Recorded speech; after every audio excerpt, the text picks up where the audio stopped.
Donc, bonjour à toutes et à tous. Ici Chloé Lamont avec M. Gérard Jean, le maire de Lanoret, pour la petite séance du conseil municipal qui s'est tenue le 7 juin dernier. Donc, bonjour. Bien, bonjour. Vous allez bien? Oui, ça va très bien. Je vais dire, comme je dis à chaque fois, ça n'arrête pas de bien aller. Exact. Puis en plus, il fait beau, les mesures, on va tomber en zone jaune. Oui, effectivement. D'ailleurs, un petit mot sur la pandémie, puis j'en profite aussi pour encourager tout le monde, toute la population à aller se faire vacciner. Et puis, plus vite on va avoir plus de gens vaccinés, plus vite on va en sortir comme c'est bien parti. D'ailleurs, on voit la lumière au bout du tunnel. Et puis, d'ailleurs, la prochaine réunion du conseil municipal devrait avoir lieu en présentiel. Là, nous sommes présentement en train de faire une investigation auprès de l'Église, auprès de la fabrique, pour voir si on ne pourrait pas avoir l'Église pour faire la prochaine séance.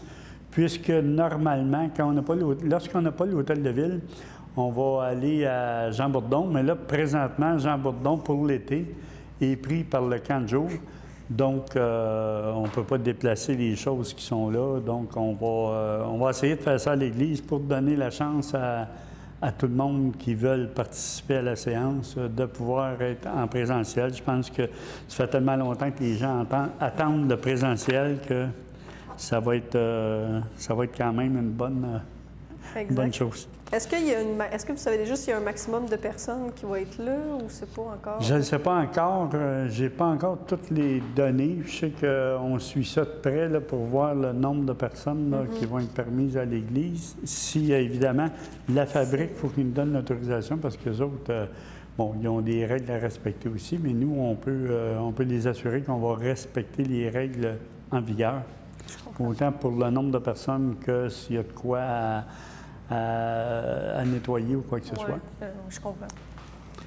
Donc, à ce moment-là, je vais y aller avec la séance. Si je regarde, on a eu l'approbation des comptes payés à payer. Donc, ça, c'est du normal là, à chaque séance. Et puis, à cette séance-là, on a adopté la résolution qui permet de payer les comptes et les salaires, ainsi de suite, au montant de 815 322,18 sous. Ensuite de ça, on va réouvrir les bâtiments municipaux. Donc, on a adopté une résolution qui vient mentionner la réouverture devrait avoir lieu à partir du 14 juin prochain, autant de la bibliothèque municipale que la réouverture de l'hôtel de ville, où il va peut-être avoir une certaine gradation là, dans l'ouverture, mais ça va être fait en tenant compte, évidemment, des mesures sanitaires qui sont en vigueur. Aussi, dans les points d'information, j'ai quelques points d'information à apporter, dont on a reçu une pétition d'une Mme Croteau qui, par rapport à un terrain vacant qui est devant chez elle, et puis aussi par rapport aux promenades sur le fleuve. Donc, on sait que les promenades sur le fleuve, il n'y a aucun danger avec ça, puisque la municipalité n'a jamais eu l'intention de toucher à cette fenêtre-là sur le fleuve, parce qu'on pense que c'est de première importance, puis jamais qu'on va toucher à ça. Donc, en tout cas, tant que nous, on va être là, on ne touchera pas à ça. Concernant le terrain vacant, comme j'ai mentionné aux séances antérieures, le permis qui a été émis dans ce cas-là la demande répondait à toutes les normes, aux normes de zonage, puis ça a fait l'objet d'aucune dérogation. Donc, effectivement, on ne peut rien faire avec ça. Le propriétaire avait le droit d'entreprendre ce qui est entrepris présentement, dont la construction d'une propriété. Aussi, je voudrais mentionner, on a reçu 15 000 du ministère des Transports sur recommandation de notre députée, Mme Caroline Proulx, pour l'entretien des chemins publics. Puis, ça n'a pas de rapport avec ce que j'avais annoncé antérieurement. On a eu une subvention de 1,1, 1,2 millions maximum là, pour le rang Saint-Henri. Donc, ce 15 000 $-là, c'est une autre chose, c'est pour l'entretien des chemins publics. Ensuite de ça, à partir de présentement, là, les communications à l'hôtel de ville pourront être enregistrées dans l'objectif de s'assurer d'une communication courtoise de part et d'autre.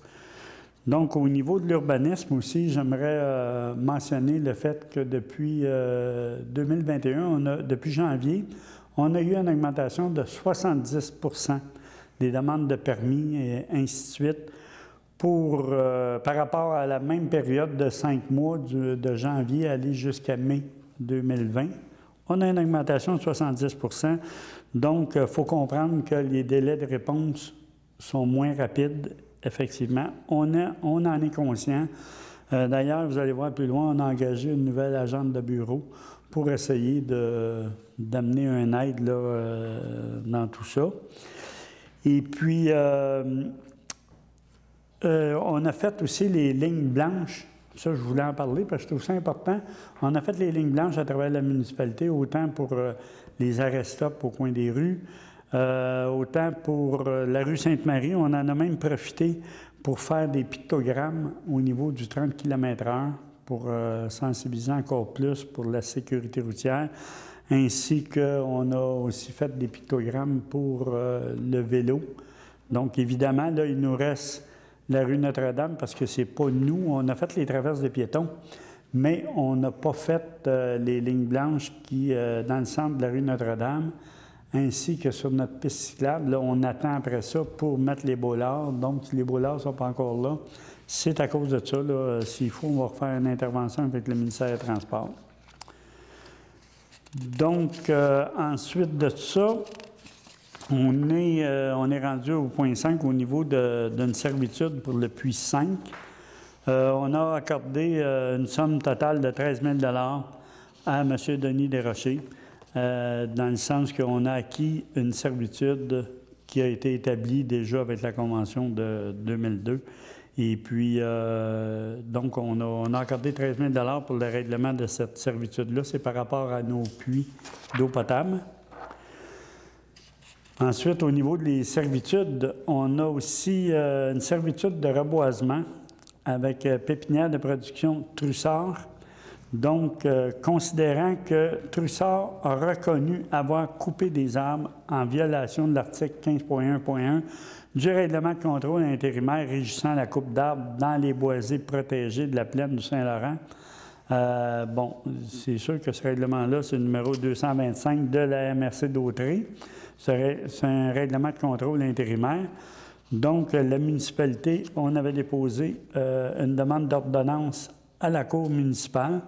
Et puis, oui, c'est ça, à la Cour municipale.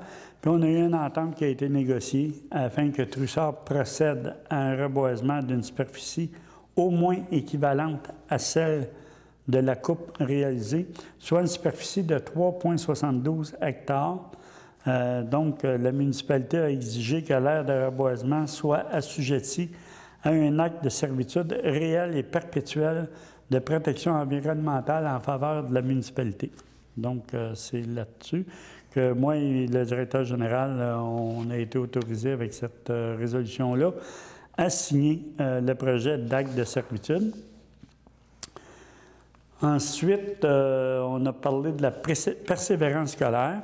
Étant donné que l'ensemble des activités prévues n'ont pu être réalisées durant la semaine de persévérance scolaire, il a été résolu que la municipalité participe à la campagne qui s'appelle « Du carburant pour leur réussite », qui vise à encourager les jeunes dans les dernières semaines d'ici la fin de l'année scolaire et on a accordé un budget de 950 $ qui a été autorisé à cette fin. Ensuite de ça, au point 6.1, on a un projet de règlement modifiant le règlement relatif aux animaux. C'est les médailles pour les chats. Ce projet de règlement vise à assurer une cohérence entre le règlement concernant le financement de certains biens, certains services et activités et imposant un tarif à cette fin. Donc, le règlement relatif aux animaux dans le cadre de l'établissement d'une tarification pour les médailles de chat. Aussi, on a donné avis de motion pour un règlement qui est directement relié avec le tarif pour le permis pour les chats.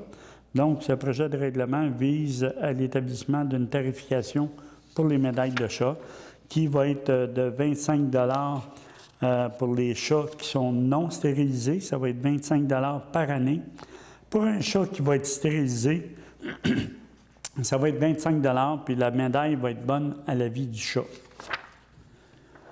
Donc, ensuite de ça, justement, en 6.3, ce que je parlais tantôt, on a entériné l'embauche de Mme Pauline Dion, qui est agente de bureau à temps plein, 35 heures semaine, selon la convention collective en vigueur. Je pense que ça va apporter une grande aide au niveau de l'urbanisme.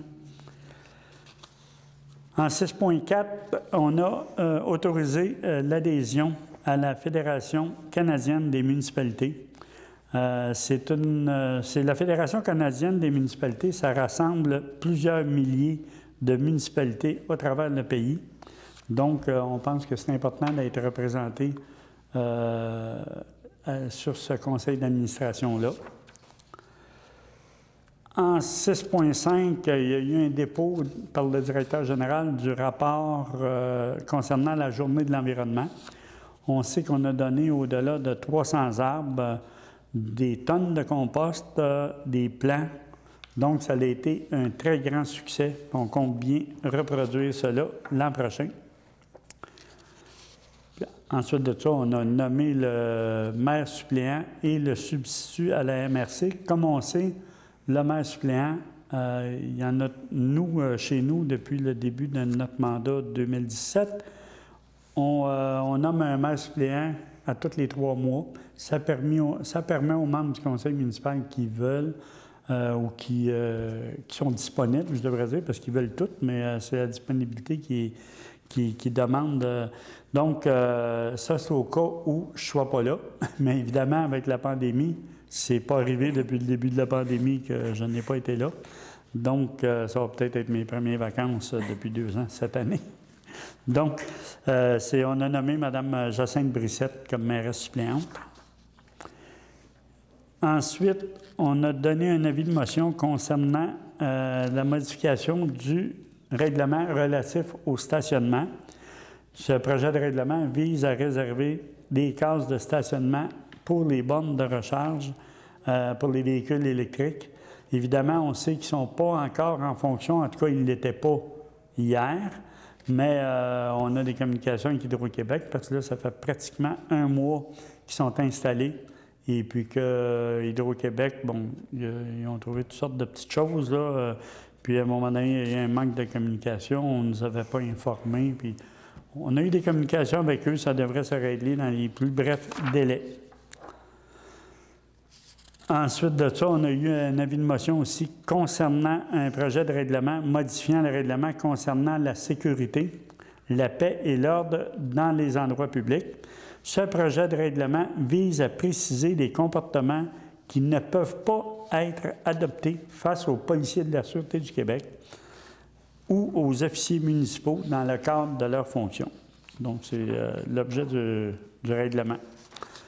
En 8.1, on a aussi une résolution qui donne un budget de 11 500 $ taxe nette qui est pris à même le surplus de l'année en cours pour réaliser une étude de caractérisation environnementale dans le cadre des travaux de réfection du quai municipal. C'est la partie en bois qu'on doit refaire ou amener une certaine réfection. Ensuite de ça, nous avons autorisé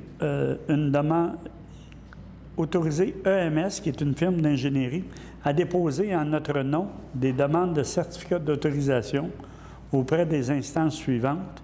C'est pour le quai, toujours.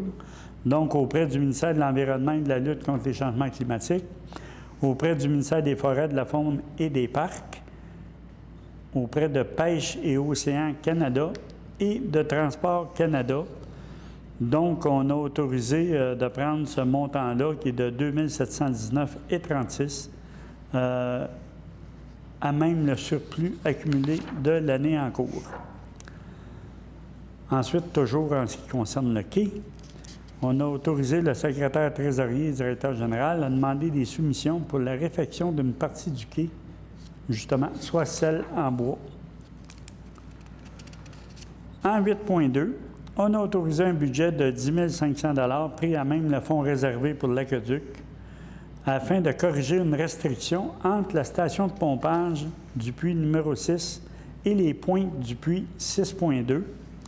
Et ainsi, ça va permettre de diminuer l'ampleur des travaux de raccordement du futur puits 6.3. Donc, c'est ça l'objectif de cette résolution-là.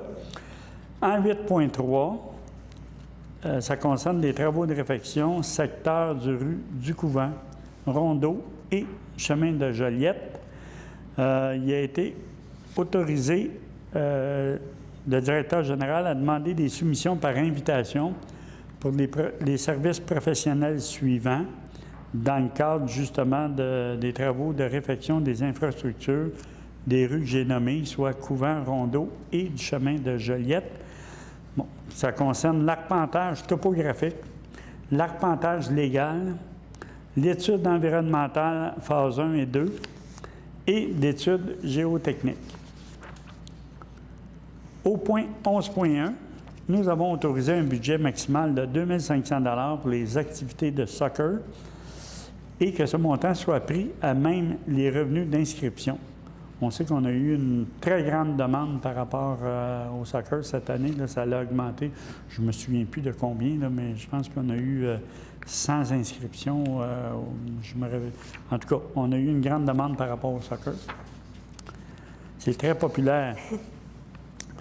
La prochaine résolution, à 11.1, c'est une demande de soumission pour les travaux du pavillon Jean Bourdon et Clément Laranger. C'est d'autoriser la firme Études Belle-Humeur Architectes Incorporée à demander des soumissions dans le cadre des travaux de réfection des toilettes du pavillon Jean Bourdon et du pavillon Clément Laranger. Nous sommes en 12.1, des demandes de dérogation mineure. On a eu une demande de dérogation mineure au 35 rue Louise. Ça concernait un projet de construire un garage de 8,83 mètres par 10,82 mètres en cour avant, alors que normalement, ça prévoit qu'on ne peut pas mettre un garage en cour avant. Toutefois, la configuration du lot, donc du terrain, permettait justement de le faire.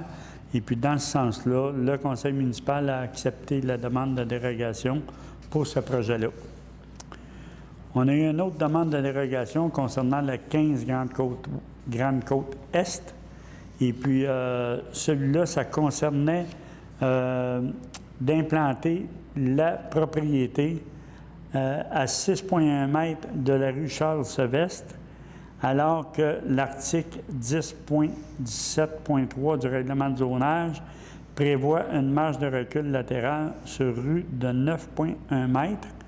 Donc, considérant cela, puis considérant ils veulent installer une piscine, donc ça a été refusé de faire droit à la présente demande. Donc, je pense qu'il va falloir revoir les plans de la propriété. Au point 12.3, c'est une demande d'autorisation de démolition au 920 Grande Côte Ouest. La demande d'autorisation de démolition a été acceptée au 920 Grande Côte Ouest, donc en considérant les règlements de démolition 1074-2009, on a autorisé la démolition des bureaux du 920 Grande Côte Ouest, puis c'est assujetti à une obligation de rebâtir dans les 2 ans. Ensuite, on a des demandes de permis PIA. On a eu une demande pour le 411 et 413 rue Sainte-Marie. La demande consistait à changer les 2 portes d'entrée principales, à refaire le fini de la galerie avant, à installer de nouveaux garde-corps et mains courantes, à refaire les avant-toits au-dessus des portes d'entrée principales, à installer 4 colonnes et couper 3 arbres. Considérant le choix des matériaux et des couleurs proposées, considérant l'état général des arbres, Donc, puis on a aussi considéré les recommandations du comité consultatif d'urbanisme. Donc, le conseil municipal autorise l'émission du permis de rénovation pour les travaux relatifs aux portes, à la peinture d'époxy de la galerie avant et à la coupe des arbres 411 et 413 rue Sainte-Marie, et ce, aux conditions suivantes. La fenêtre de la porte doit être d'un maximum du 3/4 de la hauteur de la porte afin de respecter le style architectural d'origine. Les 3 arbres doivent être replantés le long de la rue Champagne. Puis, le conseil municipal a refusé le reste de la demande puisque les matériaux proposés ne respectent pas le style architectural d'origine. Donc, il va certainement avoir des ajustements dans ça. En 12.4, concernant le 393 rue Sainte-Marie, il y a eu une demande de PIA là aussi. Ça concernait le projet visait à changer le revêtement de la toiture pour de la tôle agrafée noire. Considérant les recommandations du comité consultatif d'urbanisme, le conseil municipal a autorisé le permis de rénovation pour les travaux demandés au 393 rue Sainte-Marie. Aussi, au point 13, on a eu une demande d'Espace Muni d'autoriser l'adhésion de la municipalité. Ben, c'est pas une demande, on a autorisé l'adhésion de la municipalité de Lanoret à l'organisme Espace Muni et conséquemment autoriser le paiement de la cotisation annuelle 2021-22 au montant de 183,96 $, taxes incluses. Au point 13, on a autorisé l'adhésion à l'organisme des bassins versants de la zone Bayonne. Donc, pour la cotisation annuelle 2021-22, c'est au montant de 100 $. Au point 13, toujours, le Conseil régional de l'environnement de Lanaudière. On a autorisé l'adhésion de la municipalité de Lanoret au Conseil régional de l'environnement de Lanaudière. Et puis, donc, la cotisation annuelle qui est de 60 $. Aussi, concernant l'Association forestière de Lanaudière, on autorise l'adhésion de la municipalité de Lanoret à l'Association forestière de Lanaudière, puis le montant de la cotisation annuelle 2021-22 est au montant de 150 $. De plus qu'un montant de 25 $ soit également autorisé pour l'abonnement d'1 an à la publication Progrès forestier. Donc, c'est ce qui complète la séance. Je ne sais pas si vous avez des questions supplémentaires. J'ai une question concernant les animaux puis les chats avec les médailles. Je suis comme pas sûre d'avoir compris. C'est quand que le chat va à l'extérieur, il faut une médaille avec le nom, puis comme les chiens j'imagine, avec l'adresse puis le numéro de téléphone. Oui, bien, c'est pas nécessairement pour les chats qui vont à l'extérieur. C'est pour tout. Toutes les personnes qui ont des chats vont devoir avoir une médaille. Si le chat a été stérilisé. Pardon? Stérilisé. C'est ça. Si le chat a été stérilisé, effectivement, il va payer une fois une médaille pour la vie du chat. Et puis, effectivement, on n'a pas fait de distinction entre ceux qui sont à l'intérieur ou à l'extérieur. L'objectif étant, premièrement, souvent, les chats qui sont à l'intérieur sont déjà stérilisés. Et puis, c'est d'éviter la prolifération des chats. On sait que c'est un problème, je veux dire, c'est un problème partout, la prolifération des chats. Donc, puis ceux qui ont choisi de ne pas faire opérer leur chat, bien là, à ce moment-là, je veux dire, il va y avoir une cotisation, pas une cotisation, mais une médaille. La médaille va avoir un coût annuel de 25 $. OK. Évidemment, ceux qui veulent faire, je me trompe, je cherche toujours le mot, là, faire opérer leur chat, bien à ce moment-là, je pense que les gens ils ont avantage à s'informer au Carrefour Canin pour voir où est-ce que ça coûte moins cher, puis possiblement qu'il va avoir d'organiser, puis je ne sais pas, là, c'est le Carrefour Canin qui va organiser ça, mais des campagnes de stérilisation pour les chats, où c'est que c'est moins dispendieux. On est bien conscient qu'il y a un coût à ça, mais par contre, lorsqu'on regarde ce que ça coûte entretenir un chat, puis des chats des petits chats, lorsque ça accouche, bien souvent, ça coûte plus cher les entretenir que l'opération, je veux dire, pour le chat. Puis en plus, bien, en ayant la stérilisation, bien, ça évite le 25 par année. OK. Sans compter que lorsqu'il y a des petits chats qui naissent, bien, souvent, bien, ça fait des licences supplémentaires parce que ces chats-là vont avoir besoin aussi d'une licence. Donc, c'est un peu ce contexte-là qu'on voulait corriger avec ça. OK, fait que c'est vraiment pour éviter un peu justement les chats errants, comme on peut dire ça comme Exactement. ça. On va savoir s'il est errant ou pas. C'est ça, c'est une problématique. Puis on le sait, quand que les gens se retrouvent qu'il y a des chats errants sur leur terrain, bien, c'est très difficile pour eux autres de dire, bien, j'en prendrai pas soin. Puis là, lorsqu'ils en prennent soin, bien, au niveau légal, ils sont considérés en être le propriétaire. Donc, ça vient comme... c'est pas évident, ce dossier-là. OK, parfait, merci. Parfait, bien, je vous remercie beaucoup, puis je remercie tout le monde, puis au mois prochain. Merci, bonne journée.